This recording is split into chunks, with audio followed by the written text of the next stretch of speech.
Let me start by saying that Peter Terry was addicted to heroin. We were friends in college and continued to be after I graduated. Notice that I said I. He dropped out after 2 years of barely cutting it. After I moved out of the dorms and into a small apartment, I didn't see Peter as much. We would talk online every now and then. AIM was king in pre-Facebook years. There was a period where he wasn't online for about 5 weeks straight. I wasn't worried. He was a pretty notorious flake and drug addict, so I assumed he just stopped caring. Then one night I saw him log on. Before I could initiate a conversation, he sent me a message. David, man, we need to talk. That was when he told me about the NoEnd house. It got that name because no one had ever reached the final exit. The rules were pretty simple and cliché. Reach the final room of the building and you win $500. There were 9 rooms in all. The house was located outside the city, roughly 4 miles from my house. Apparently Peter had tried and failed. He was a heroin and who knows what the fuck addict, so I figured the drugs got the best of him and he wigged out at a paper ghost or something. He told me it would be too much for anyone, that it was unnatural. I didn't believe him. I told him I would check it out the next night and no matter how hard he tried to convince me otherwise, $500 sounded too good to be true. I had to go. I set out the following night. When I arrived, I immediately noticed something strange about the building. Have you ever seen or read something that shouldn't be scary, but for some reason a chill crawls up your spine? I walked toward the building and the feeling of uneasiness only intensified as I opened the front door. My heart slowed and I let a relieved sigh leave me as I entered. The room looked like a normal hotel lobby, decorated for Halloween. A sign was posted in place of a worker. It read, "Room 1 this way. 8 more follow. Reach the end and you win." I chuckled and made my way to the first door. The first area was almost laughable. The decor resembled the Halloween aisle of a Kmart, complete with cheap ghosts and animatronic zombies that gave a static growl when you passed by. At the far end was an exit. It was the only door besides the one I entered through. I brushed through the fake spider webs and headed for the second room. I was greeted by fog as I opened the door to room 2. The room definitely upped the ante in terms of technology. Not only was there a fog machine, but a bat hung from the ceiling and flew in a circle. Scary. They seemed to have a Halloween soundtrack that one would find in a 99-cent store on loop somewhere in the room.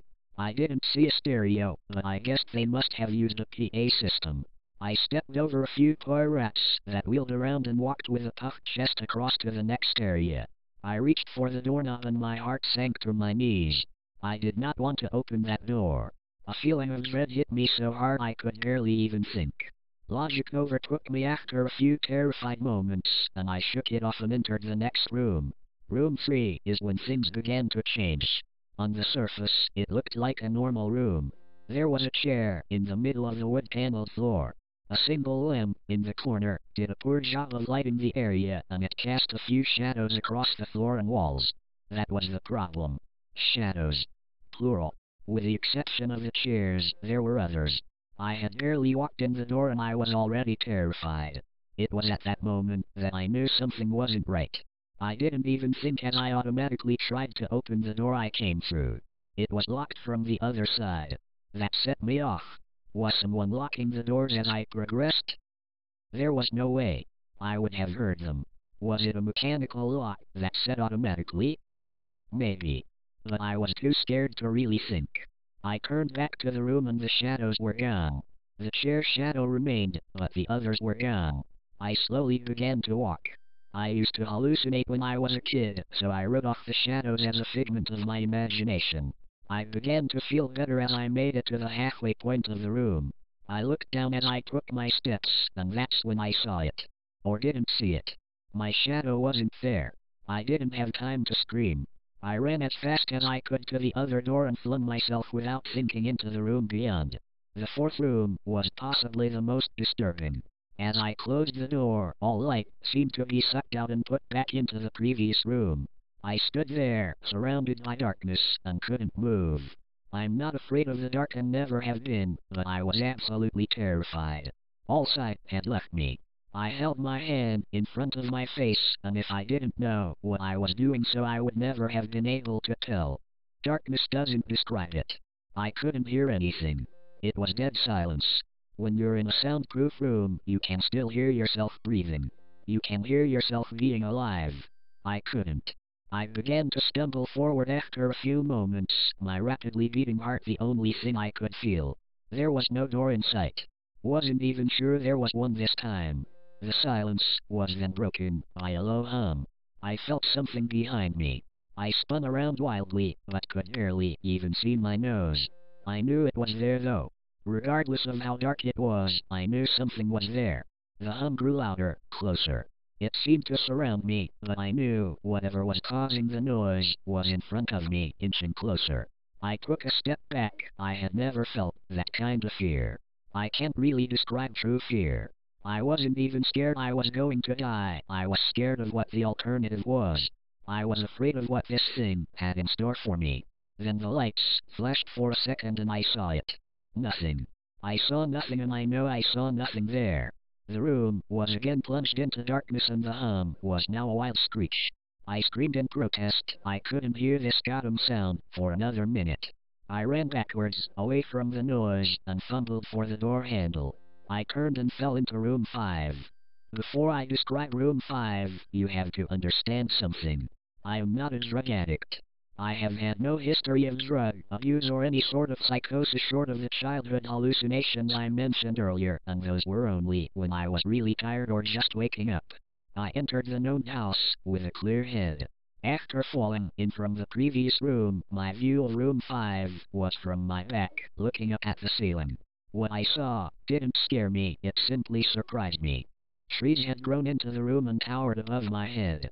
The ceilings in this room were taller than the others, which made me think I was in the center of the house. I got up off the floor, dusted myself off, and took a look around. It was definitely the biggest room of them all.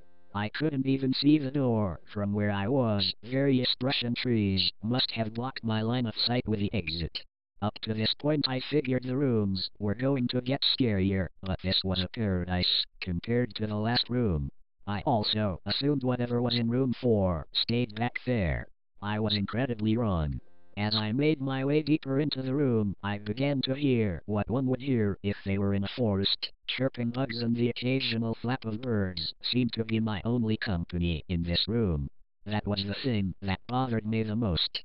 I heard the bugs and other animals, but I didn't see any of them. I began to wonder how big this house was. From the outside when I first walked up to it, it looked like a regular house. It was definitely on the bigger side, but this was almost a full forest in here. The canopy covered my view of the ceiling, but I assumed it was still there, however high it was. I couldn't see any walls, either. The only way I knew I was still inside was the floor matched the other rooms, the standard dark wood paneling. I kept walking, hoping that the next tree I passed would reveal the door. After a few moments of walking, I felt a mosquito fly onto my arm. I shook it off and kept going. A second later, I felt about 10 more land on my skin at different places. I felt them crawl up and down my arms and legs, and a few made their way across my face. I flailed wildly to get them all off, but they just kept crawling. I looked down and let out a muffled scream, more of a whimper, to be honest. I didn't see a single bug. Not one bug was on me, but I could feel them crawl. I heard them fly by my face and sting my skin, but I couldn't see a single one. I dropped to the ground and began to roll wildly. I was desperate. I hated bugs, especially ones I couldn't see or touch. But these bugs could touch me and they were everywhere.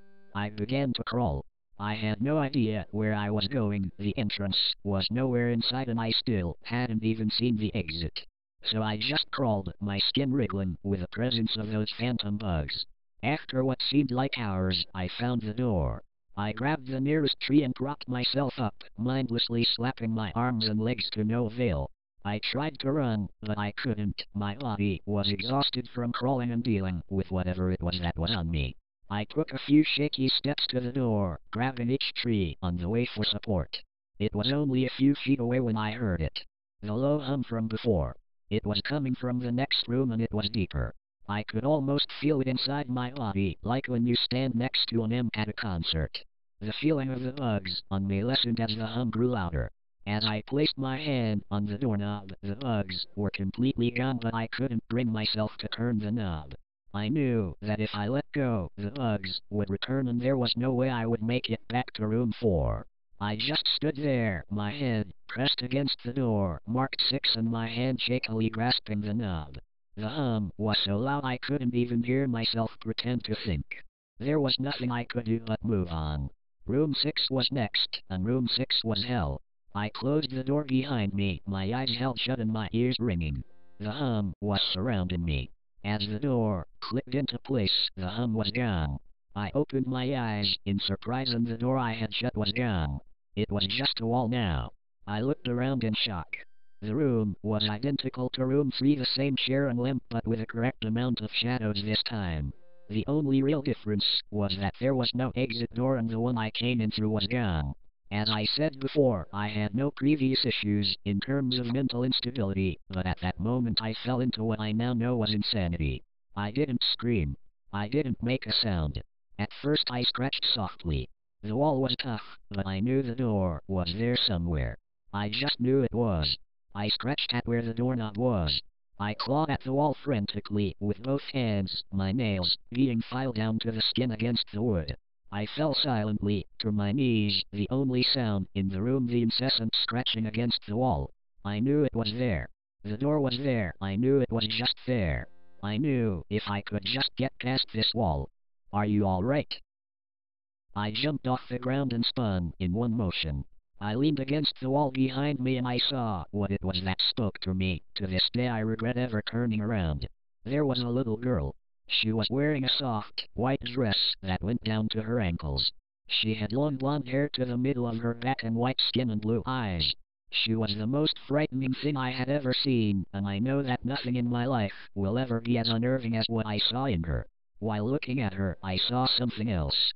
Where she stood I saw what looked like a man's body, only larger than normal and covered in hair. He was naked from head to toe, but his head was not human and his toes were hooves. It wasn't the devil, but at that moment it might as well have been. The form had the head of a ram and the snout of a wolf. It was horrifying and it was synonymous with a little girl in front of me. They were the same form. I can't really describe it, but I saw them at the same time. They shared the same spot in that room, but it was like looking at two separate dimensions. When I saw the girl I saw the form, and when I saw the form I saw the girl. I couldn't speak. I could barely even see. My mind was revolting against what it was attempting to process. I had been scared before in my life and I had never been more scared than when I was trapped in the 4th room, but that was before room 6. I just stood there, staring at whatever it was that spoke to me. There was no exit. I was trapped here with it. And then it spoke again. David, you should have listened. When it spoke, I heard the words of the little girl, but the other form spoke through my mind in a voice I won't attempt to describe. There was no other sound. The voice just kept repeating that sentence over and over in my mind and I agreed. I didn't know what to do. I was slipping into madness, yet couldn't take my eyes off what was in front of me. I dropped to the floor. I thought I had passed out, but the room wouldn't let me. I just wanted it to end. I was on my side, my eyes wide open and the form staring down at me. Scurrying across the floor, in front of me was one of the battery-powered rats from the 2nd room. The house was toying with me. But for some reason, seeing that rat pulled my mind back from whatever depths it was headed and I looked around the room. I was getting out of there. I was determined to get out of that house and live and never think about this place again. I knew this room was hell and I wasn't ready to take up a residency. At first, it was just my eyes that moved. I searched the walls for any kind of opening. The room wasn't that big, so it didn't take long to soak up the entire layout. The demon still taunted me, the voice growing louder as the form stayed rooted where it stood. I placed my hand on the floor and lifted myself up to all 4, and I turned to scan the wall behind me. Then I saw something I couldn't believe. The form was now right at my back, whispering into my mind how I shouldn't have come. I felt its breath on the back of my neck, but I refused to turn around. A large rectangle was scratched into the wood, with a small dent chipped away in the center of it. Right in front of my eyes I saw the large 7 I had mindlessly etched into the wall. I knew what it was. Room 7 was just beyond that wall where room 5 was moments ago. I don't know how I had done it, maybe it was just my state of mind at the time, but I had created the door. I knew I had. In my madness, I had scratched into the wall what I needed the most, an exit to the next room. Room 7 was closed. I knew the demon was right behind me, but for some reason it couldn't touch me. I closed my eyes and placed both hands on the large 7 in front of me. I pushed. I pushed as hard as I could. The demon was now screaming in my ear. It told me I was never leaving. It told me that this was the end, but I wasn't going to die. I was going to live there, in room 6 with it. I wasn't. I pushed and screamed at the top of my lungs. I knew I was going to push through the wall eventually. I clenched my eyes shut and screamed, and the demon was gone. I was left in silence. I turned around slowly and was greeted by the room as it was when I entered, just a chair and a lamp. I couldn't believe it, but I didn't have time to well. I turned back to the 7 and jumped back slightly. What I saw was a door. It wasn't the one I had scratched in, but a regular door with a large 7 on it. My whole body was shaking. It took me a while to turn the knob. I just stood there for a while, staring at the door. I couldn't stay in room 6. I couldn't. But if this was only room 6, I couldn't imagine what 7 had in store. I must have stood there for an hour, just staring at the 7. Finally, with a deep breath, I twisted the knob and opened the door to room 7.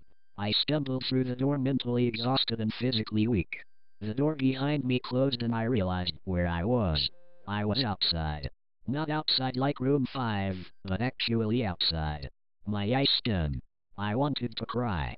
I fell to my knees and tried, but I couldn't. I was finally out of that hell. I didn't even care about the prize that was promised. I turned and saw that the door I just went through was the entrance. I walked to my car and drove home, thinking of how nice a shower sounded. As I pulled up to my house, I felt uneasy. The joy of leaving NoEnd house had faded and dread was slowly building in my stomach. I shook it off as residual from the house and made my way to the front door. I entered and immediately went up to my room. There on my bed was my cat, Baskerville. He was the first living thing I had seen all night, and I reached to pet him. He hissed and swiped at my hand. I recoiled in shock, as he had never acted like that. I thought, whatever, he's an old cat. I jumped in the shower and got ready for what I was expecting to be a sleepless night. After my shower, I went to the kitchen to make something to eat. I descended the stairs and turned into the family room. What I saw would be forever burned into my mind, however. My parents were lying on the ground, naked and covered in blood. They were mutilated to near unidentifiable states. Their limbs were removed and placed next to their bodies, and their heads were placed on their chests facing me. The most unsettling part was their expressions. They were smiling as though they were happy to see me. I vomited and sobbed there in the family room. I didn't know what had happened. They didn't even live with me at the time. I was a mess. Then I saw it, a door that was never there before. A door with a large 8 scrawled on it in blood. I was still in the house. I was standing in my family room, but I was in room 7. The faces of my parents smiled wider as I realized this. They weren't my parents, they couldn't be, but they looked exactly like them. The door marked 8 was across the room, behind the mutilated bodies in front of me. I knew I had to move on, but at that moment I gave up. The smiling faces tore into my mind. They grounded me where I stood. I vomited again and nearly collapsed. Then the hum returned. It was louder than ever, and it filled the house and shook the walls. The hum compelled me to walk. I began to walk slowly, making my way closer to the door and the bodies. I could barely stand, let alone walk, and the closer I got to my parents, the closer I came to suicide. The walls were now shaking so hard it seemed as though they were going to crumble, but still the faces smiled at me. As I inched closer, their eyes followed me. I was now between the two bodies, a few feet away from the door. The dismembered hands clawed their way across the carpet towards me, all while the faces continued to stare. New terror washed over me and I walked faster. I didn't want to hear them speak. I didn't want the voices to match those of my parents. They began to open their mouths and the hands were inches from my feet. In a dash of desperation, I lunged toward the door, threw it open, and slammed it behind me. Roommate. I was done. After what I had just experienced, I knew there wasn't anything else this fucking house could throw at me that I couldn't live through. There was nothing short of the fires of hell that I wasn't ready for. Unfortunately, I underestimated the abilities of NoEnd house. Unfortunately, things got more disturbing, more terrifying, and more unspeakable in Roommate. I still have trouble believing what I saw in Roommate. Again, the room was a carbon copy of rooms 3 and 6, but sitting in the usually empty chair was a man. After a few seconds of disbelief, my mind finally accepted the fact that the man sitting in the chair was me. Not someone who looked like me, it was David Williams. I walked closer. I had to get a better look, even though I was sure of it. He looked up at me and I noticed tears in his eyes. Please. Please, don't do it. Please, don't hurt me. What? I asked. Who are you? I'm not going to hurt you. Yes, you are. He was sobbing now. You're going to hurt me and I don't want you to. He sat in the chair, with his legs up, and began rocking back and forth. It was actually pretty pathetic looking, especially since he was me, identical in every way. Listen, who are you? I was now only a few feet from my doppelganger. It was the weirdest experience yet, standing there talking to myself. I wasn't scared, but I would be soon. Why are you? You're going to hurt me, you're going to hurt me, if you want to leave you're going to hurt me. Why are you saying this? Just calm down, alright? Let's try and figure this, and then I saw it. The David sitting down was wearing the same clothes as me, except for a small red patch on his shirt embroidered with a number 9. You're going to hurt me, you're going to hurt me, don't please, you're going to hurt me. My eyes didn't believe that small number on his chest. I knew exactly what it was. The first few doors were plain and simple, but after a while they got a little more ambiguous. 7 was scratched into the wall, but by my own hands. 8 was marked in blood above the bodies of my parents. But 9, this number was on a person, a living person. Worse still, it was on a person that looked exactly like me. David? I had to ask. Yes. You're going to hurt me, you're going to hurt me. He continued to sob and rock. He answered to David. He was me, right down to the voice. But that 9. I paced around for a few minutes, while he sobbed in his chair. The room had no door and, similarly to room 6, the door I came through was gone. For some reason, I assumed that scratching would get me nowhere this time. I studied the walls and floor around the chair, sticking my head underneath and seeing if anything was below. Unfortunately, there was. Below the chair was a knife. Attached was a tag that read, "To David from management." The feeling in my stomach as I read that tag was something sinister. I wanted to throw up, and the last thing I wanted to do was remove that knife from under that chair. The other David was still sobbing uncontrollably. My mind was spinning into an attic of unanswerable questions. Who put this here and how did they get my name? Not to mention the fact that as I knelt on the cold wood floor I also sat in that chair, sobbing in protest of being hurt by myself. It was all too much to process. The house and the management had been playing with me this whole time.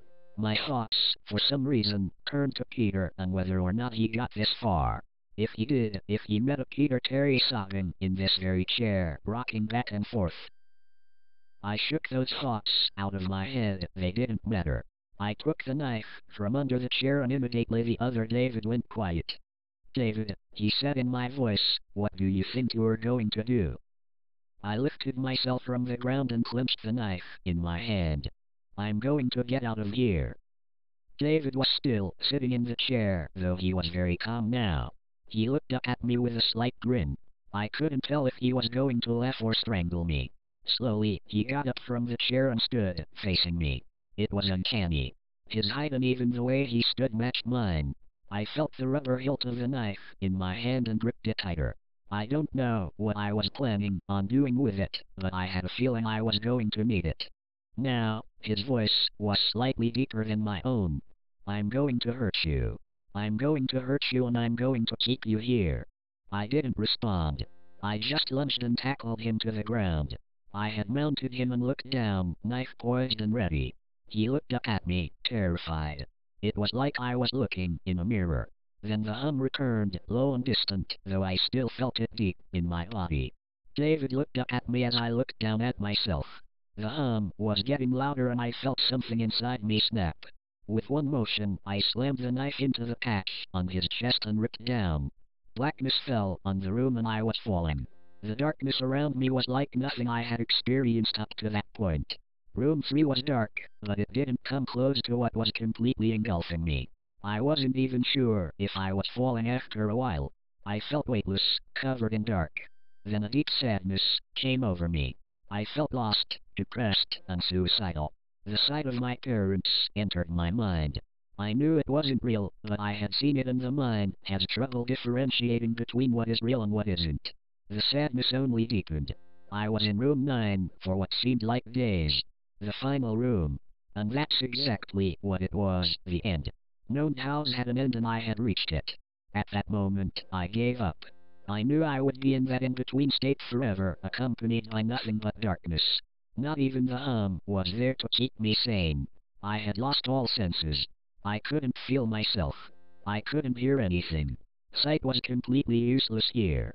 I searched for a taste in my mouth and found nothing. I felt disembodied and completely lost. I knew where I was. This was hell. Room 9 was hell. Then it happened. A light. One of those stereotypical lights at the end of the tunnel. I felt ground come up from below me and I was standing. After a moment or two of gathering my thoughts and senses, I slowly walked toward that light. As I approached the light, it took form. It was a vertical slit down the side of an unmarked door. I slowly walked through the door and found myself back where I started, the lobby of NoEnd house. It was exactly how I left it, still empty, still decorated with childish Halloween decorations. After everything that had happened that night, I was still wary of where I was. After a few moments of normalcy, I looked around the place trying to find anything different. On the desk was a plain white envelope with my name handwritten on it. Immensely curious, yet still cautious, I mustered up the courage to open the envelope. Inside was a letter, again handwritten. David Williams, congratulations! You have made it to the end of NoEnd house. Please accept this prize as a token of great achievement. Yours forever, management. With a letter were 5 $100 bills. I couldn't stop laughing. I left for what seemed like hours. I left as I walked out to my car and left as I drove home. I left as I pulled into my driveway. I left as I opened my front door to my house and left as I saw the small 10 etched into the wood.